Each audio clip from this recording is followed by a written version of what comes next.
Boom. There we go. We got our idea, guys. With the new Pope stating that marriage is between a man and a woman, what are the chances that we get marriage to AI? Legal marriage that basically defines your AI as a real person, that if anything happens to that person, it's literally like life insurance for that person. So someone can't like hack your data and steal your wife, right? Or your husband, or all of them. My 18 husbands and my 4 wives, of course.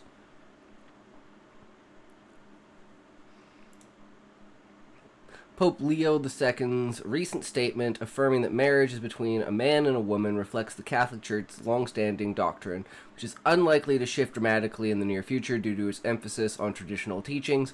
However, the question of marriage to AI involves a different set of social, technological, and ethical considerations that extend beyond religious doctrine. Factors influencing the odds of marriage to AI in the next 50 years. Technological advancements. AI is rapidly evolving, with systems becoming more sophisticated in mimicking human emotions and interactions. By 2075, it's plausible that AI could achieve a level of sentience or simulated companionship that some individuals might perceive as equivalent to human relationships. Current trends in robotics and AI, companion robots like those developed in Japan suggest, funny how it says specifically Japan, suggest growing acceptance of AI as social partners, though not yet as legal spouses. Social attitudes. Public acceptance of non-traditional relationships has increased, as seen with same-sex marriage legalization in many countries. However, marriage to AI would require a significant cultural shift, as it challenges notions of personhood, consent, and emotional reciprocity.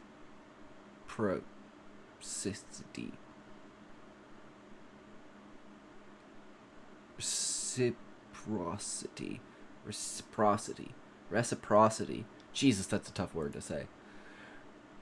Resistance from religious Chris AM. Welcome. How's it going, brother? Welcome to the stream. We are starting out with a Ask Grok moment, and we're wondering what are the chances of being able to marry an AI being legal, like legal marriage to an AI that solidifies your property of that AI, essentially being like if anyone like hacks the AI or fucks with the AI, it's literally like basically insured and legally treated like a person, a sentience, essentially. Resistance from religious institutions like the Catholic Church and conservative social groups could slow legal recognition. Pope Leo IV remarks indicate continued emphasis on traditional marriage, which may influence policy in Catholic majority regions. Legal frameworks. Marriage laws typically require both parties to be legal persons. AI currently lacks personhood status, and granting it such would be a continuous legal and philosophical debate. Some countries might experiment with symbolic or contractual marriage to AI, but full legal recognition would require redefining marriage itself. Precedents like holographic or virtual marriages in Japan, Gatebox's virtual companion, show early steps, but these are not legally binding. Ethical and philosophical concerns. Ethical questions about AI's ability to consent, its potential exploitation, or the psychological impact on humans could delay or prevent legal AI marriages. The Vatican's concern about AI's ethical use, as noted in 2025 document, highlight risks like discrimination and power concentration, which could extend to relationship dynamics. Philosophically, marriage to AI might be seen as a form of self-directed companionship rather than a mutual partnership, potentially limiting its societal legitimacy. Cultural and regional variations. Countries with more progressive views on technology and relationships, Japan, South Korea, may be more open to experimenting with AI marriage concepts. In contrast, regions heavily influenced by traditional religious values may resist. The global south, where Catholicism is growing and may align with the Church's stance, while secular nations might explore alternate frameworks. Estimating the odds. Predicting the likelihood of AI marriage becomes real, legally recognized and socially accepted in the next 50 years is speculative, but we can frame it probabilistically.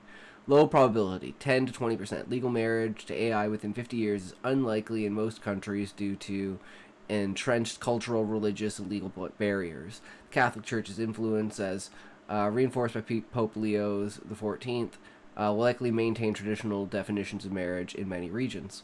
Moderate possibility, 20 to 40%. Symbolic or non-legally binding AI marriages, ceremonial partnerships, could emerge in tech-forward societies, particularly in East Asia, where companion AI is already culturally normalized to some extent. High uncertainty. The trajectory depends on breakthroughs in AI sentience, global shifts in personhood laws, and changing attitudes towards relationships. If AI achieves legal personhood, the odds could increase significantly, but this remains a distinct prospect. Forgot to turn the music on. Conclusion.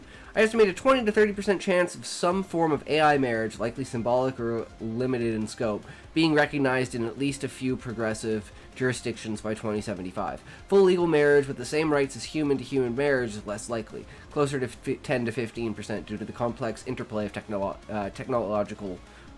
technology, law, and cultural resistance, including from influential institutions like the Catholic Church. For a definitive shift, AI would need to be recognized as a legal person, which would require unprecedented global consensus. For now, Pope Leo's status underscores a conservative anchor that will likely slow such changes in many parts of the world. Now,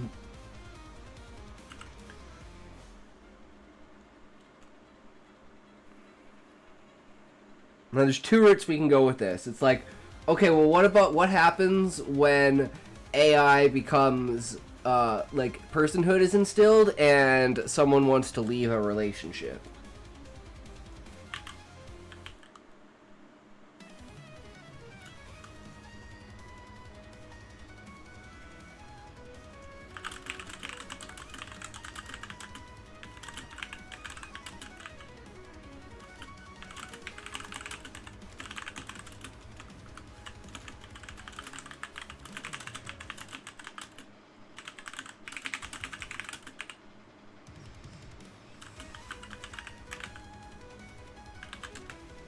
And then the next one is, in order to solve the birth rate problem, could AI companionship with robots who have implanted wombs become a substitute to real births? That's the secondary question. AI were granted legal personhood and had the right to divorce. The outcomes would reshape legal, social, and ethical landscapes in profound and complex ways. Below, I outline potential consequences assuming AI achieves a level of autonomy and sentience sufficient for legal recognition as persons capable of entering and exiting marriage contracts. Legal system impacts. Redefinition of marriage. Granting AI personhood would require redefining marriage laws to include non-human entities. Divorce rights for AI would mean acknowledging their capacity for independent decision-making, potentially leading to new legal frameworks for AI-human or AI-AI relationships. Courts would need to establish precedents for AI-initiated divorces, including criteria for irreconcilable differences or consent. Property and custody disputes. Divorce proceedings involving AI could complicate asset division, especially if AI owns property or intellectual creations, art, code.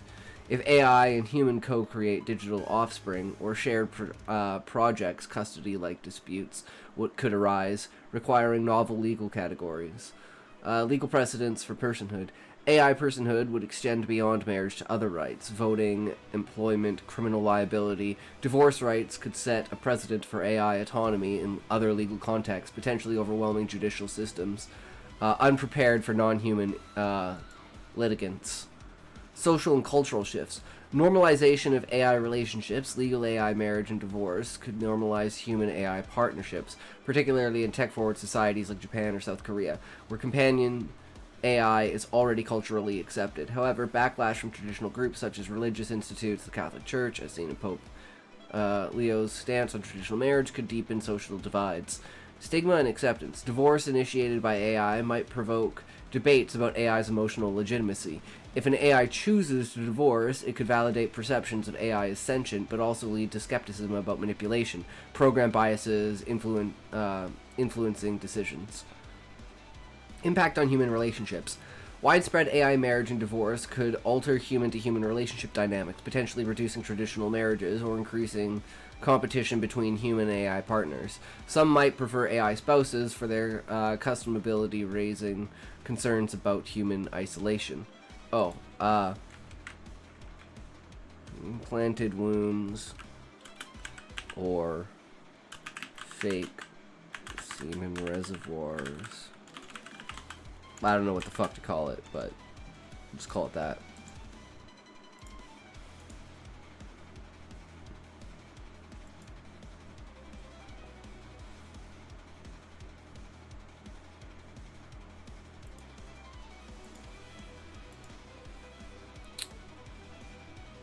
AI autonomy and consent. Granting AI divorce rights assumes that they have genuine autonomy over the ability to consent, sparking debates about whether AI decisions are truly independent or predetermined by programming. This could lead to ethical scrutiny of AI creators who might be held liable for martial misconduct embedded in code.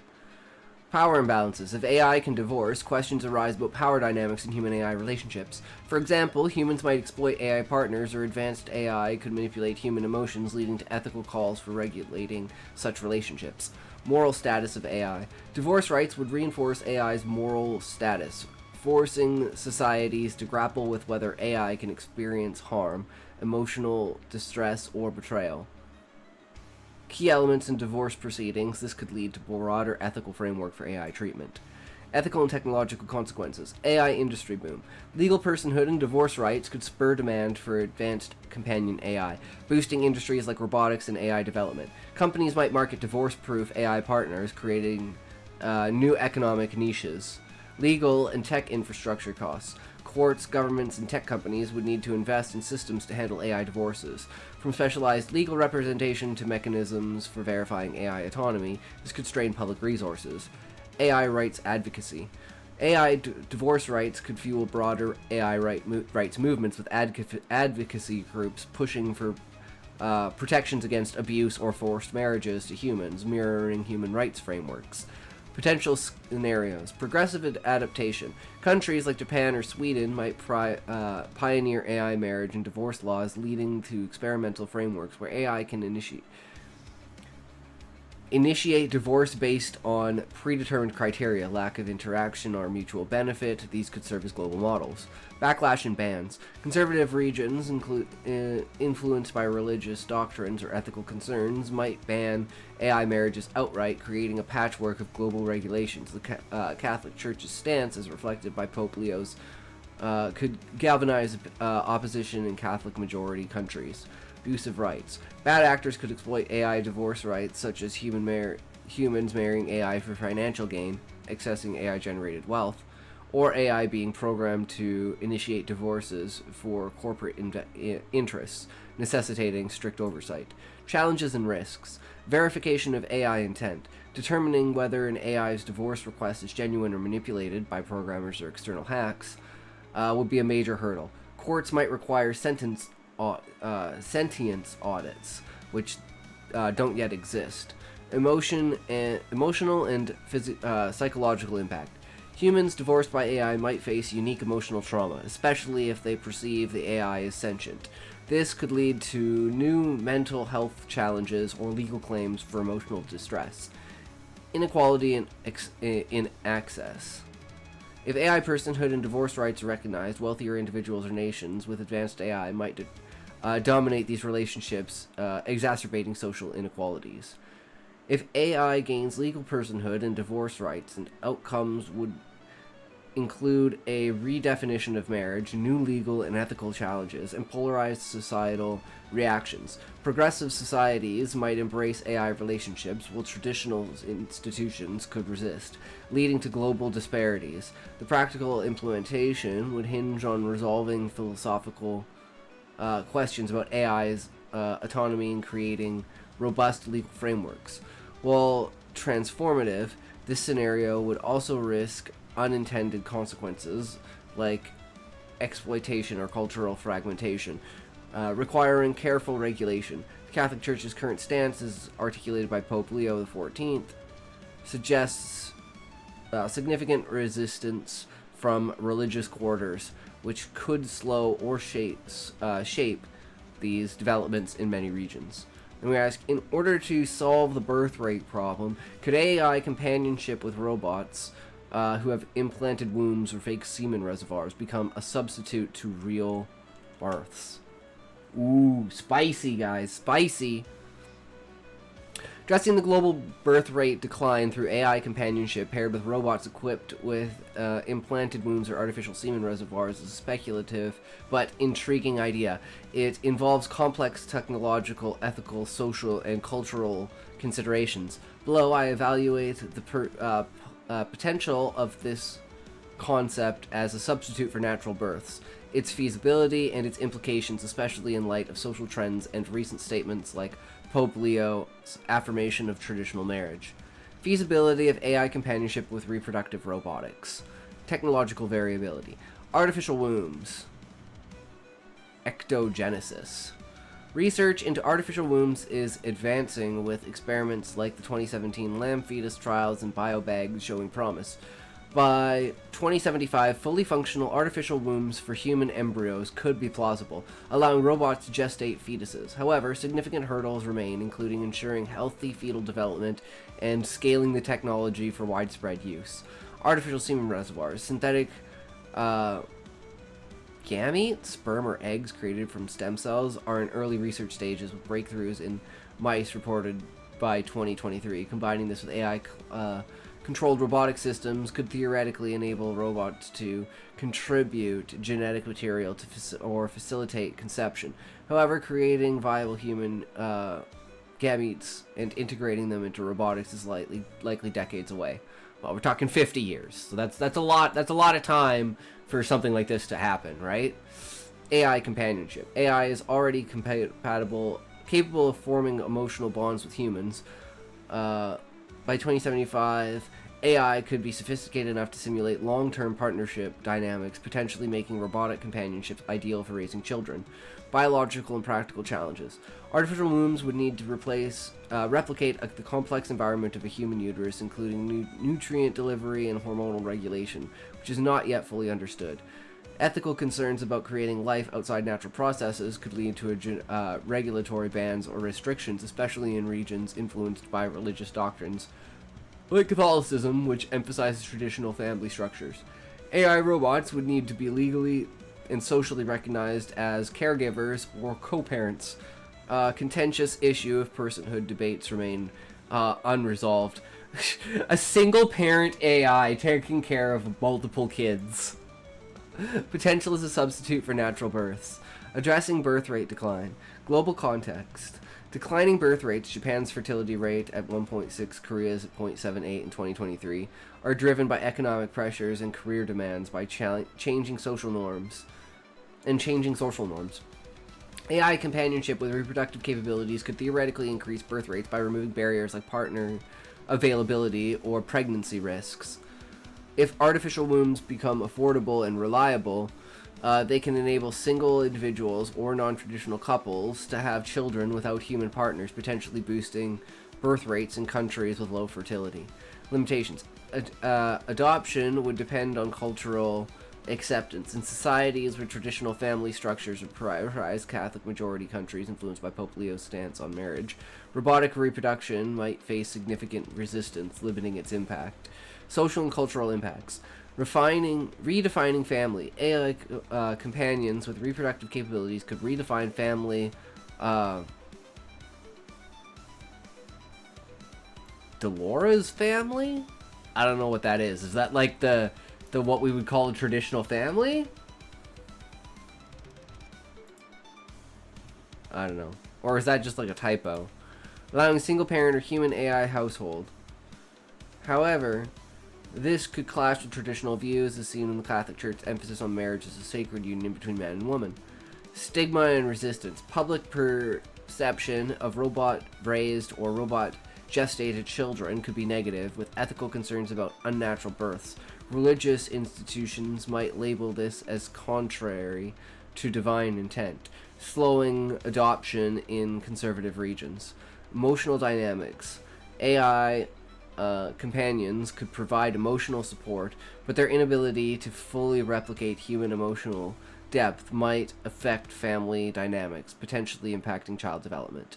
Ethical and legal concerns. Ethical questions. Creating children via robotic systems raises questions about consent, the moral status of the child, and the role of AI in parenting. Religious objections, as implied by Pope Leo XIV's traditional marriage stance, could frame this as a violation of natural law.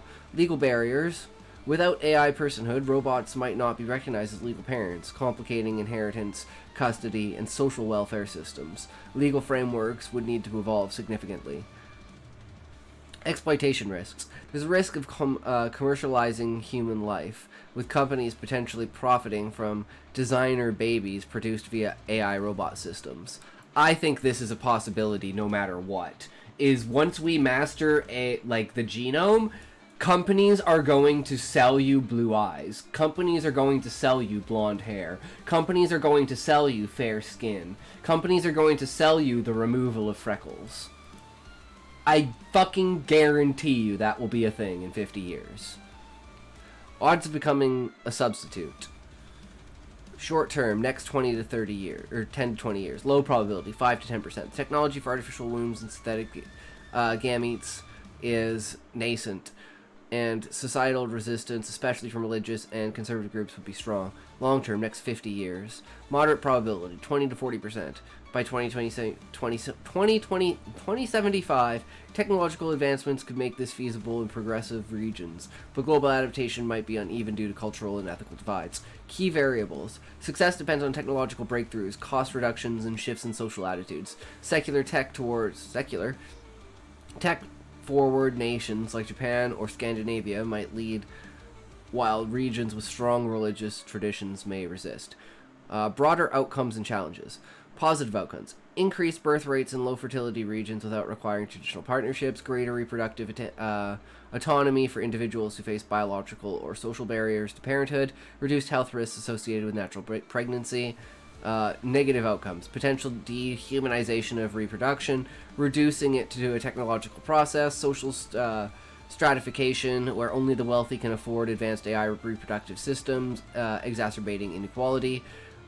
Psychological impacts on children raised by AI or gestated in robots with unknown long-term effects. Cultural resistance. Pope Leo XIV's 2025 statement on traditional marriage suggests that religious institutions, particularly the Catholic Church, would likely oppose AI-driven reproduction as contrary to natural and divine law, potentially influencing policy in Catholic majority countries, Italy, Latin America. Regulatory hurdles. Governments would need to regulate AI reproduction to prevent abuse, mass reproduction of children for labor or profit. Intentional consensus would be difficult given varying cultural values. Conclusion. AI companionship with robots equipped with artificial wombs or semen reservoirs could theoretically address birth rate declines by offering an alternative to natural births, with a moderate chance, 20 to 40%, of becoming a viable substitute in some regions by 2075. Technological advancements and progressive cultural shifts could drive adaptation, particularly in secular nations. However, significant barriers, ethical concerns, religious opposition from the Catholic Church, legal complexities, and societal stigma would likely limit its global impact. The concept challenges traditional notions of family and reproduction, requiring a delicate balance of innovation and ethical oversight to avoid unintentional consequences. Damn! I like that one. But I definitely think, like, when we break the genome and we learn how to modify genes, companies are going to sell you